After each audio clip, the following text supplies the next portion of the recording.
Hey guys, the reason I'm making this video is because I want to highlight what has been up until this point the most important machine in my shop.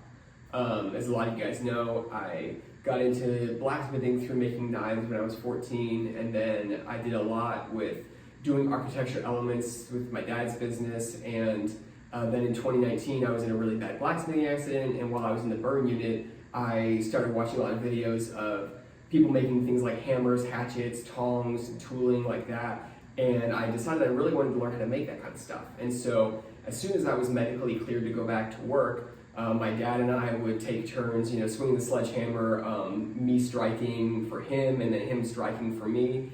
And it worked out pretty well, but we learned really quickly on that for me to be able to do that stuff efficiently and to see if it actually had potential for me to do as full time for a business, I was going to need to be able to forge the steel more efficiently than that. So one of the issues was with that taking time from my dad, so he wasn't able to work while he was helping me, and it would take a long time to forge these things, and so it was just a hard way to try and learn on our own, and I kind of felt guilty about taking him from his work.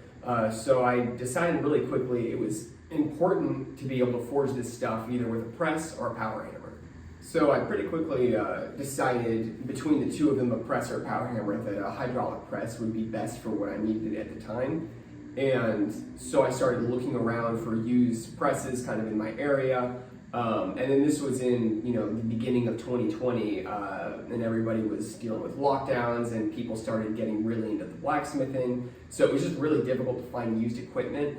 And then eventually the guy that introduced me to blacksmithing, he reached out to me and offered to sell me his hydraulic press that I had kind of learned how to use presses. I would go to his place, and when we were forging knives or Damascus, he would let me use it.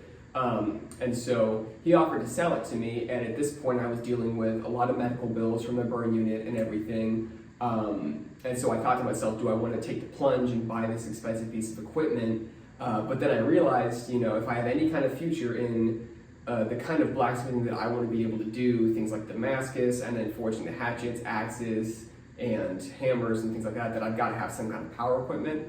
And I reasoned, if worst case scenario, this doesn't work out, I can probably at least sell the press for what I paid for it.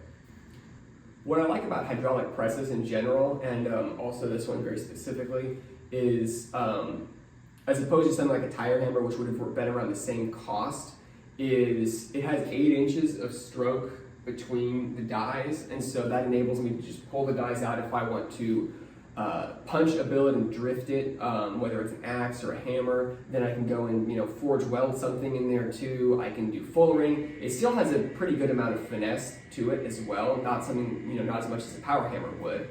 But for the work I do, I'm mainly using very thick steel.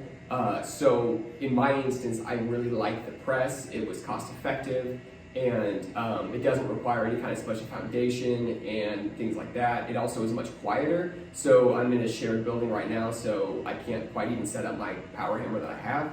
So I really like being able to use this press because I feel like it's a very versatile machine to be able to forge a wide variety of the things that I do. So now I'm going to talk about some of the reasons I like this specific Uncle Al's 24-ton machine. And one of those is it does have a small footprint, so I kept mine on the original steel pallet that it was shipped on, so it's 3 foot by 3 foot. If you took it off of that, it would drop it down about 3 inches, and it would be a 2 foot by 3 foot footprint. I like the pallet jack that it's on because it makes it easy, I like the pallet that it's on because it makes it easy to put a pallet jack under it and be able to move it around the shop. Another thing I like about this press is the fact that it has a 2-stage pump. And there's a lot of guys that say they don't like 2-stage pumps because they feel like they're losing speed as they're forging. So in very basic terms, as I understand it, with these 2-stage pumps, the press moves at 2 inches a second, and it needs to be able to move that fast to be able to forge steel efficiently. But as the ram is coming down and as it contacts hot steel, it hits and then it will go into like a lower gear, so it has more power, but it slows down a little bit. And a lot of guys don't like that because they want it to stay really fast. what I like about this two-stage pump is it's kind of hard to explain, but there's a sweet spot in between the higher gear and the lower gear while this is forging. And like, for example, if I'm forging the trough lines in these rounding hammers, it takes a bit of finesse. I've ruined in the beginning of this. I've ruined a number of these hammers just because I couldn't forge it efficiently, and I accidentally overcompensated and I smashed the steel too much. But as I got used to it, I've noticed that there's a sweet spot in these presses where I can come down and it's coming down and going to contact the steel, and it will hit and move it a little bit, and then it goes down into that lower gear. And there's, like I've said, a sweet spot where I can just barely move a little bit of steel. So if I'm coming up here and putting these lines in and things like that, I've noticed I have a lot of control over just putting just a little bit of force in there. And I actually really like that about this press. And so you can see these are a lot of the dies that I've made. These are some 2-inch full ring dies. And for what I do, I have noticed though that it's helpful to have 2 different plates here. If there's just one, it can divot down after quite a bit of use. But I've noticed that adding 2 plates, one a little bit more narrow than the other one so that it slides into the guides here, it works really well in my opinion, and it doesn't deform quite nearly as much. So I really like being able to use those dies. I've made all the dies you see here, everything that I use I've made. And so I've got punching dies and things like that, full ring dies, flat dies, and it is pretty easy to be able to just go and make your own if you've got a welder and things like that. So that is helpful. So I've used this press for the vast majority of the work that I do. And I do things like punching and drifting. I've done things like fullering with 2-inch, 3/4 inch, and 1/2 inch round fullers. And I use my flat dies. I have done a lot with forge welding. I've forge welded even my own wedding ring out of stainless steel Damascus, and I did that right on this press. So I'm confident in saying that I wouldn't be where I am with my business without this machine. I've forged over 2,000 different hammers, hatchets, top tools, and things like that. I've forged welded knives on this press. I've done even forge welding the cutting edge of axes on this press. So for what I do and most of the work you see on my YouTube channel, it would not have been possible without this press and without the trial and error of coming up with these dies and being able to have the freedom to make mistakes and start over and retry. I've redesigned, my punching and stripping dies and things like that. I've redesigned a lot of these different dies as I've found, something works a little bit better and things like that. But without this machine, I absolutely would not be able to do what I've done. I also want to highlight what my favorite feature about this press by far is, and that is the foot pedal. So I actually, there was a bar right here on this shipping pallet, and I cut that bar off. I drilled some holes, used some all thread so that I can have this right down here. Since this pallet made the press higher up in the air, I used this bar to bring it down lower so my heel stays on the ground, and it just gives me so much control over this machine. I like the fact this machine, it's got a spring on it that acts as an auto return. So as soon as I let my foot off of the treadle, the ram goes back up. So I really like the foot pedal. I believe, honestly, that's one of the biggest selling points for me. I just feel, after the time I've spent using it, that it's just so attuned to the muscle memory I have. I feel like I can run it in my sleep. I love the control the foot pedal has. So I've spent a lot of time on this machine. I've gone over some of the things I really like about it, and I have also encountered quite a few problems with the press, and I'll go over those and kind of what I did to work around them. The first thing you'll notice there was an issue was the die holders themselves. So when I first got the press, they were 2 pieces of metal stacked, offset from each other and welded together. And that works for if you're doing things like, using flat dies. But I learned very quickly that if you were going to be punching and stripping, as soon as you pull the hammer off the billet, these broke off multiple times. And so what I had to do to fix that is I got a big piece of angle iron, and I'll show a picture of that.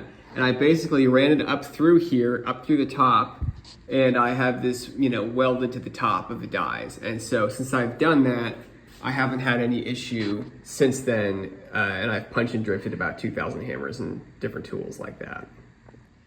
Okay, so I've pulled off the shield here on the front, and the biggest issue I've had with this press is in 2022, I was forge welding my wedding ring out of stainless steel Damascus, and I noticed something was very wrong as I was working with the press, and I took the shield off and I could see down here and then up at the top, there was large cracks running up and down where the cylinder is held in place. So obviously that's a big structural flaw with the press, at least with this particular press. And so I called Riverside Machine and they told me, yeah, that's absolutely not supposed to happen. And so they told me, hey, get a welder in there and we'll reimburse you for what they charge. And so for me, that was about as good of customer service as I could expect. I'm not even the first owner of this press. I brought it used, but that is a structural flaw. So if I had built the press, that's what I would have done, and that's what they did. They stood behind their product. And so I had a local guy come in, we brought a stick welder up here and got this thing out. We got the cylinder out and everything, and then, I put some wedges in there and we welded it in place so that can never happen again. So that should not have ever happened. That's not normal wear and tear, and Riverside Machine, they stood by it and they were really great to work with. And so that was a really good solution to this problem that I had. Okay, we're in the back of the press here, and here's the, hydraulics pumps and everything, and the valve and all that. Only other issues I've had with the press, 2 different times I've had to pull the motor off and take it to somewhere to get repaired. Both times it was a bad start capacitor, so I just had to unbolt it and bolt it back in and fix the coupling here. At one point I did have to replace this spider in here, and I called Riverside Machine and just wanted to know what kind of spider it was. They actually decided to send me one for free in the mail, so that's again just good customer service on their part. Another issue I had very recently is I was forging, and as I was forging I noticed everything sounded normal, but I just had no power. It wasn't forging steel properly, and so I called them at Riverside and they told me to unscrew this and adjust this nut, and turned out that wasn't quite the issue. So he told me he thought about it a little bit more, and there's actually another adjustment down on this nut. I took this off and adjusted something with an Allen wrench in here, and that actually ended up fixing the problem. So again, it was really nice to be able to call Riverside Machine and have them walk me through the machine, and have them walk me through how to fix it. So aside from those issues, having the structural welds crack on me, replacing the die holders in here, having the capacitor replaced a couple times in the motor, and figuring out the adjustment on this bypass valve, those have been the only issues I've dealt with the press, and one of those issues should never even happen, being the structural welds. And so I believe that for 4 years of using this with everything that I forge, I've been happy with the way that this thing has worked. I believe that Riverside Machine has stood by their product in a way that I'm still a satisfied customer of theirs. So I like their customer service. They're very easy to reach on the phone. I know that there's different people that make these presses. There's Clark Iron Forge, Coal Iron Works, Big Blue, Glenn Gilmore makes presses. These guys, they make great machines. I still personally believe that for $5,300, you're getting 24 tons of pressure, and that's a very good amount, in my opinion.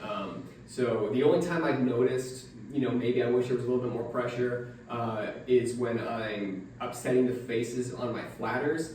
There's times when maybe it takes 3 heats to do that. But I've noticed, to work around that, all I need to do is just be a little more patient and make sure I get my steel nice and hot, bright yellow hot, and I can often upset the entire flatter face in just 1 heat. So even that haven't really been a big issue for me.